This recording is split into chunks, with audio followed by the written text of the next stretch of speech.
Tara na, samahan niyo ako. Mag-harvest tayo ng gulay. Ang i-harvest natin ngayon ay talong tsaka okra. Harvest natin. Ayan, ay ampalaya tayo. Malalaki na. Marami ng bunga yung ampalaya natin.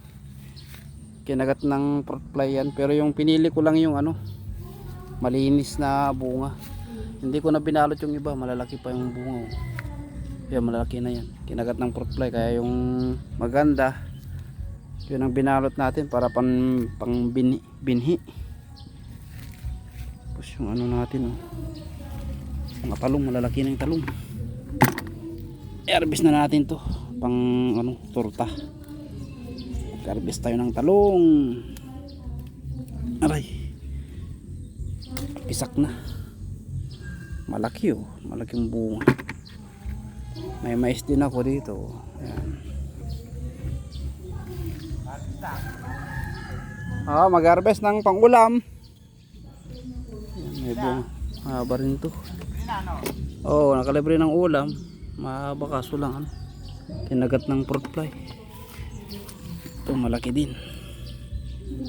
Namumulaklak kasi, kaya dahan-dahan tayong mag-harvest. Sayang yung bulaklak niya. Shhh! Anong kinakain mo dyan? Sumasama yung aso ko. May bunga pa sa baba. Guntingin na lang natin. Ayan. Nagbunga na pala dito, hindi ko nakita. Itaas na lang natin para hindi hindi pa ako nakapaglinis dito sa tanim natin, pero puputulin natin ito. Ayan, putulin na lang natin para hindi lumaki. Ang dami lang sanga-sanga yung palaya natin. Dumarami na, pero talong ang harvest natin. Kinain kasi ng fruit fly yung iba, ay uod na. Baka susunod na araw. Kahapon kasi nag-ulam kami ng munggo at saka ito, ampalaya. Kaya another day ulit. Laki ng talong, laki ng bunga. Kaya pala natumba na. Ayun, iturta natin, ang laki. Di ba? Ang haba. Sarap iturta. Harvest tayo talong. Tanghalian namin.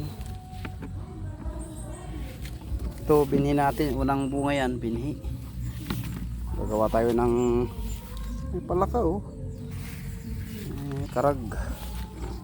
Ito, bunga niya malaki.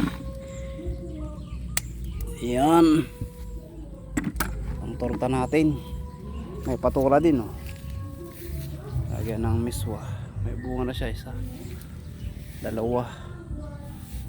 Laki na agad yung patula. Daming bunga.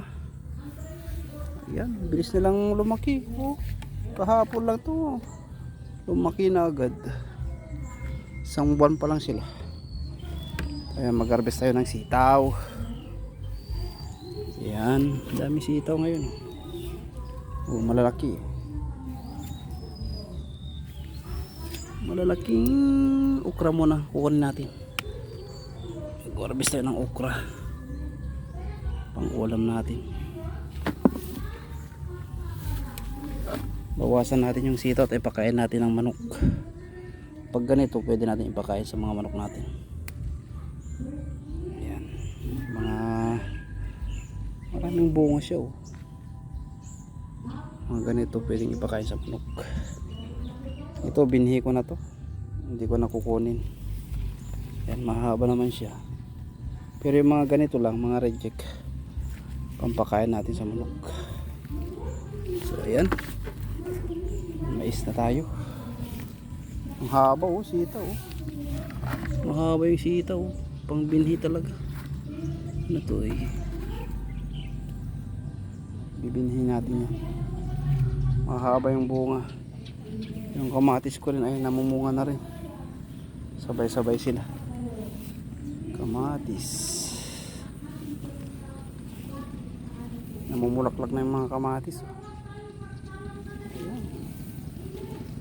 Sana makapag ano tayo dyan, makapag-harvest tayo ng kamatis bago pagdating ng taniman. Ito, kukunin ko na to, reject na to. Pakain natin sa manok. Paborito ng mga manok ko ito. Maraming bulaklak oh. Next month ano ko na, lilinisin ko na, taniman ko ng talong tsaka sili dito na area. Kamatis, tabihan natin ng sili tsaka ano yun, talong. Mahaba yung bunga oh. Makapagbinhi tayo dito, ayos na. Yung okra pala, nakalimutan kong i-harvest doon sa kabila. Sarap tong okra na to, malalaki yung bunga. Ayan, diba? Sarap tong okra.